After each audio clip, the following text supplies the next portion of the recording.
दोस्तों, साल 2024 के लोकसभा चुनाव से पहले बिहार में गर्मी बढ़ने लगी थी और यह गर्मी थी टिकट बंटवारे को लेकर। जहां एक बार फिर से नीतीश कुमार नरेंद्र मोदी से मिल चुके थे, वहीं लालू प्रसाद यादव इकलौते ऐसे बच गए थे जो मोदी के विजयी रथ को बिहार में रोकना चाहते थे और इसके लिए एक एक सीट की कीमत थी। जब बात आई मुंगेर सीट की तो यहां पर नीतीश कुमार के चहेते ललन सिंह को टिकट दिया गया और दूसरे खेमे से यह टिकट एक बाहुबली को मिलने वाला था जिसका नाम है अशोक महतो। लेकिन फिर इन मौके पर कुछ ऐसा हुआ कि 17 साल जेल में बिताने के बाद अशोक महतो का नामांकन रद्द भी हो सकता था और इसलिए अशोक महतो ने लालू यादव के इशारे पर करीब 60 साल की उम्र में खुद से 17 साल छोटी लड़की से शादी किया और इसके अगले ही दिन लालू यादव ने अपनी पार्टी आरजेडी से अशोक महतो की पत्नी कुमारी अनीता को मुंगेर लोकसभा सीट से टिकट दे दिया।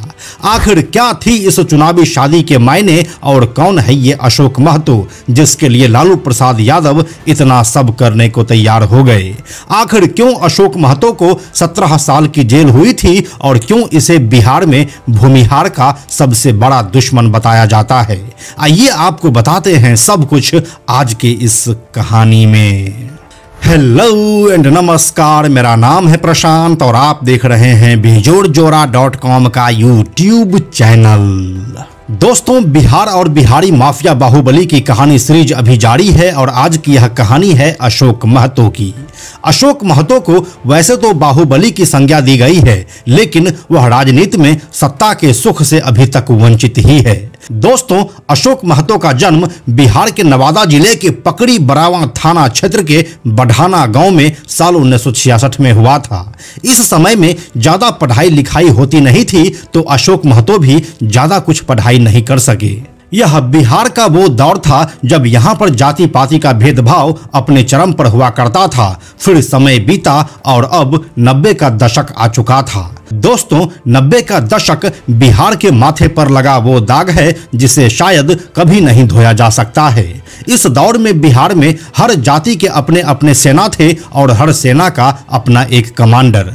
उन कमांडर से उसकी जाति के लोग किसी और चीज की नहीं बल्कि सिर्फ सुरक्षा की उम्मीद रखते थे और इस सुरक्षा के लिए हिंसा जरूरी हो गया था, जो आए दिन इस दौर के बिहार में देखने को मिलता था। यह कहानी शुरू होती है नवादा और शेखपुरा जिले में। यहाँ पर अखिलेश सिंह नाम के एक शख्स थे जो भूमिहार जाति से आते हैं। जब ये अगड़ी जात के लोग अपनी सेना बनाकर पिछड़ी जात पर अत्याचार शुरू किए तो यहीं से पिछड़ी जात का भी एक सेना निकला जिसका कमांडर बना अशोक महतो। अशोक महतो बिहार के कुर्मी या फिर कोयरी जाति से आते हैं और इनका मुकाबला अखिलेश सिंह के गैंग से हुआ जो भूमिहार जाति से आते हैं। इन दोनों की लड़ाई में इलाके में कई नरसंहार हुए और करीब 200 लोगों को अपने प्राणों की आहुति देनी पड़ी और फिर देखते ही देखते इन दोनों की छवि इलाके में बाहुबली की हो गई। जाति के वर्चस्व से शुरू हुआ यह पूरा खेल जाति के ऊपर ही आगे बढ़ता गया, जिसने इलाके में अपराध की एक नई गाथा लिख दी थी। हम आपको बताते चलें कि 1990 के दशक में अशोक महतो और अखिलेश सिंह गिरोह का नवादा, नालंदा और शेखपुरा इलाके में काफी वर्चस्व हुआ करता था, जिससे करीब 200 से अधिक गांव प्रभावित रहते थे। अब जब अशोक महतो अपराध के रास्ते पर आगे बढ़ ही चुका था तो फिर पीछे मुड़कर क्यों देखना। इसी तर्ज पर वह आगे बढ़ते गए और इस दौरान उनके ऊपर कई हत्या की कोशिश और छीना झपटी के मामले लगते चले गए। इसके बाद अशोक महतो इलाके की पुलिस के लिए एक बड़ा सरदर्द बन चुका था, जिसे बाद में गिरफ्तार कर लिया गया।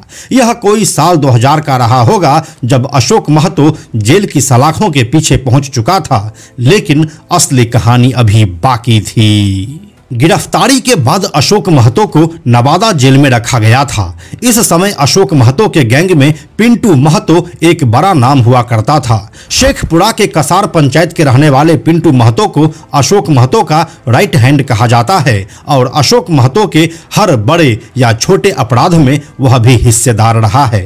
एक्चुअली में अशोक महतो पिंटू महतो के मौसा लगते हैं।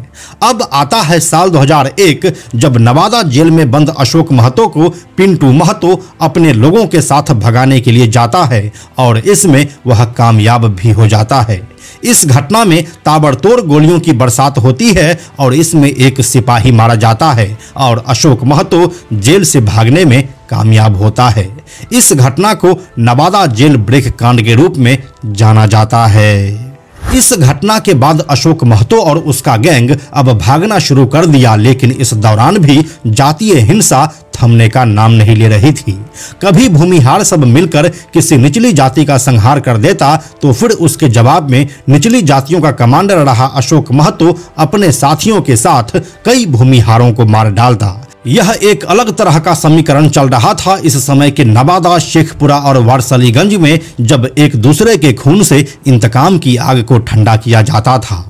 फिर साल 2005 में राजू सिंह नाम के एक बड़े राजनेता का मर्डर हो जाता है। राजू सिंह भूमिहार जाति से आते थे और काफी लंबे समय तक शेखपुरा से विधायक रहने के बाद वह साल 1998 में बेगूसराय से सांसद बने थे।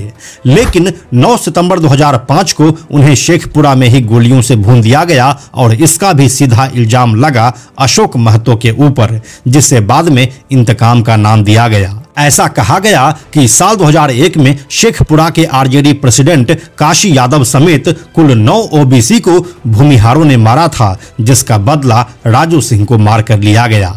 अब अशोक महतो एक बार फिर से नवादा और शेखपुरा में अपराध का नया अध्याय लिखने लगा था, इसलिए अब पुलिस के लिए उसका अरेस्ट करना बेहद जरूरी हो गया था। इसी सिलसिले में साल 2006 में अशोक महतो को बेहद नाटकीय ढंग से गिरफ्तार किया जाता है और उसके खौफ को खत्म करने के लिए उस समय के शेखपुरा एसपी अमित लोढ़ा ने अशोक महतो को कोर्ट ले जाते समय उसके अधनंगे शरीर पर जूतों की माला पहनाकर पूरे शहर में परेड करवाया।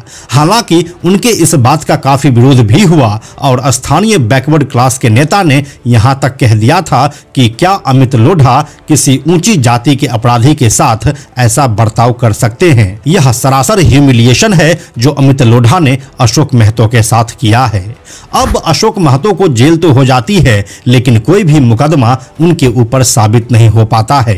धीरे धीरे एक एक करके वह सभी मामलों में बरी होते जाते हैं और आखिरकार 17 सालों के बाद दिसंबर 2023 में वह जेल से रिहा होते हैं। इस दौरान उनका भतीजा प्रदीप महतो 2 बार विधायक रह चुके थे और उनके सबसे बड़े दुश्मन कहे जाने वाले अखिलेश सिंह अपनी पत्नी अरुणा देवी को साल 2000 से ही यहां से विधायक बनाते हुए आ रहे हैं।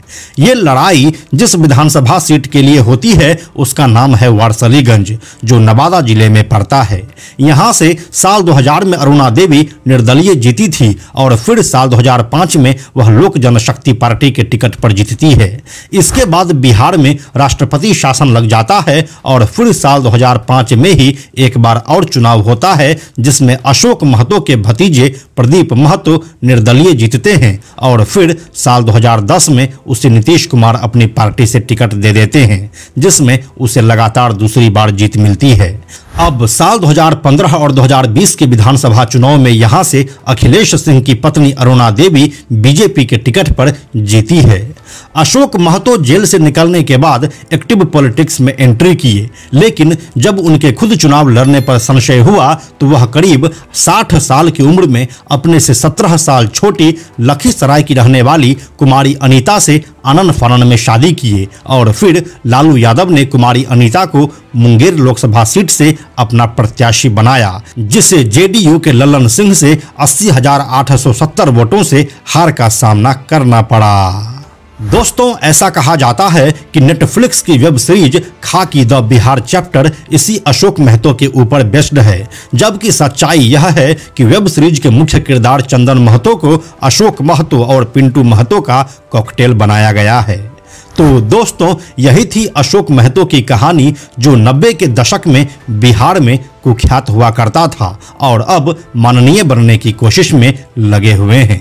जितना भूमिहार मरा है सब केस हमरे ऊपर होगा। कितना केस था हमको खुद पता नहीं, कितना केस जितना कांड हुआ होगा ये एरिया में सब हमरे ऊपर होगा। तो भूमिहार तो ऐसा, भूमिहार से हमको लड़ाई चलता है तो उससे हम थोड़े अथी करेंगे। लड़ाई चलता है और चलते रहेगा। उसको वो जातीय ऐसा जनेऊ धरता है तो सब ऊंचा एक जात हो जाता, एक अथी में आ जाता है।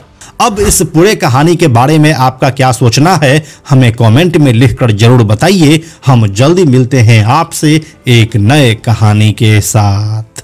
साथ में हम आपको यह भी बताते चलें कि आप में से 97% ऐसे लोग हैं जो हमारे वीडियोस को देखते तो हैं लेकिन हमारे चैनल को सब्सक्राइब नहीं करते हैं। ऐसे लोगों से हमारी हाथ जोड़कर विनती है कि अगर आपको हमारे वीडियोस पसंद आ रहे हैं तो आप बेजोड़ जोड़ा के इस चैनल को सब्सक्राइब जरूर कर लीजिए।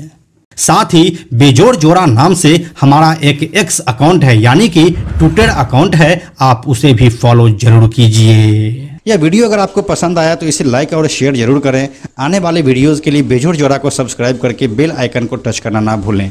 Thank you so much.